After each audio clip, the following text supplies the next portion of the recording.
Halo teman-teman semuanya, balik lagi di Isokutek dan selamat datang di segmen IT News, dimana kali ini kita akan membahas dua informasi terbaru seputar teknologi. Yang pertama adalah dari Samsung dengan SoC terbarunya, kemudian yang kedua adalah dari Vivo.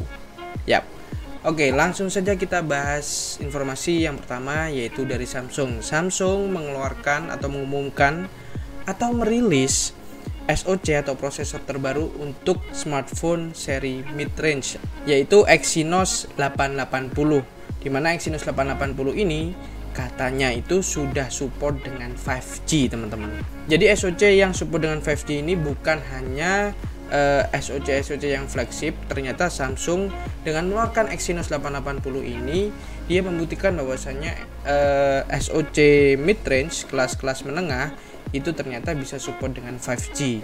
Nah, si Exynos 880 ini itu menggunakan teknologi fabrikasi 8 nanometer. Kemudian dia memiliki 8 core dengan konfigurasi 2+6.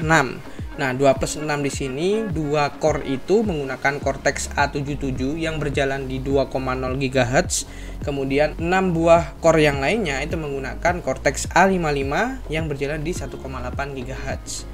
Nah, untuk GPU-nya sendiri dia menggunakan Mali G76 MP5 GPU dan sudah dilengkapi dengan NPU atau Neuron Processor Unit, biasanya untuk AI atau Artificial Intelligence yang sudah integrated. Jadi langsung ada pada Exynos 880 ini.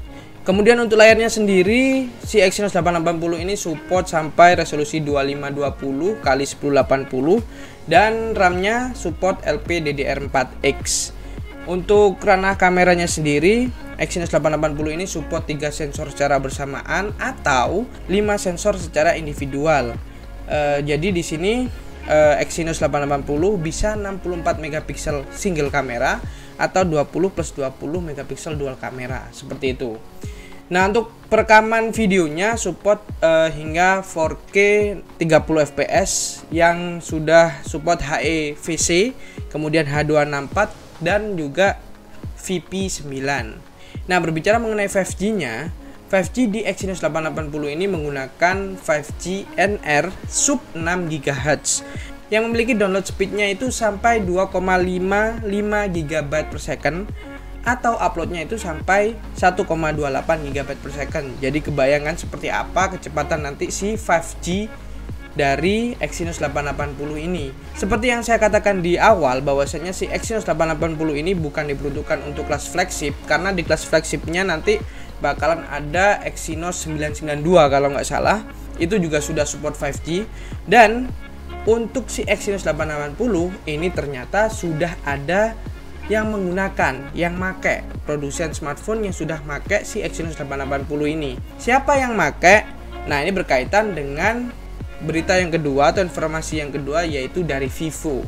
Jadi Vivo itu mengumumkan sebuah smartphone baru yang bernama Vivo Y70s. Nah, Vivo Y70s ini adalah smartphone kelas menengah atau mid-range yang menggunakan Exynos 880 sebagai SoC-nya. Dengan begitu sudah pasti si Vivo Y70s ini bakalan support langsung dengan 5G, teman-teman.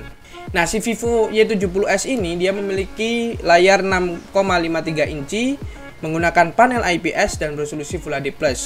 Dan di layarnya itu sudah terdapat punch hole atau tompel dengan kamera depannya 16 megapiksel.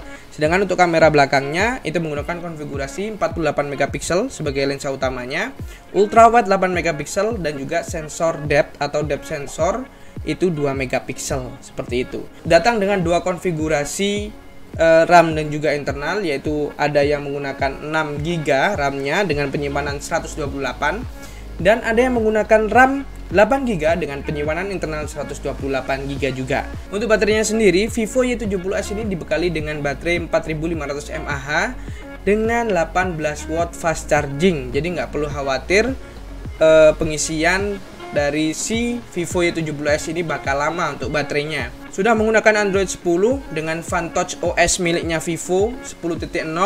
Kemudian yang terpenting di sini adalah sudah support 5G yang menggunakan 5G-nya milik si Exynos 880, yaitu sub 6 GHz yang tentunya katanya itu bisa mencapai download speed 2,55 GB per second atau upload sampai 1,28 GB per second. Untuk portnya sendiri tersedia micro USB sebagai charger dan audio jack 3,5. Dan yang menarik di sini, si Vivo Y17 ini menggunakan dual SIM yang kedua-duanya itu bisa support 5G dan juga 4G seperti itu. Untuk harganya sendiri, Vivo membandrol yang menggunakan RAM 6GB dengan internal 128 itu kisaran 4,1 juta. Kemudian yang menggunakan RAM 8GB dengan penyimpanan 128 itu di kisaran 4,5 juta. Nah, apakah teman-teman tertarik menunggu si Vivo Y17 ini masuk ke Indonesia? Karena ini adalah satu-satunya atau smartphone pertama yang kelas mid range yang support dengan 5G. Ya, meskipun di Indonesia belum ada 5G, seenggak-enggaknya handphone kita sudah support 5G. Nantinya ketika sudah ada jaringan 5G, kita langsung bisa menikmati jaringan 5G seperti apa kencengnya. Seperti itu teman-teman. Itu tadi 2 informasi terbaru seputar teknologi yang saya sampaikan kepada teman-teman untuk edisi Tech News 27 Mei 2020. Bagaimana pendapat teman-teman semuanya terkait kedua informasi tersebut? Tulis pendapat teman-teman di kolom komentar. Dan seperti biasa, kalau teman-teman suka dengan informasi ini atau video ini, jangan lupa untuk like dan juga share video ini ke media sosial milik teman-teman semuanya. Dan seperti biasa, jangan lupa untuk subscribe Sokutech agar teman-teman gak ketinggalan pembahasan menarik dan juga informasi terbaru seputar teknologi dan game. Saya Fat, salam Game Tech.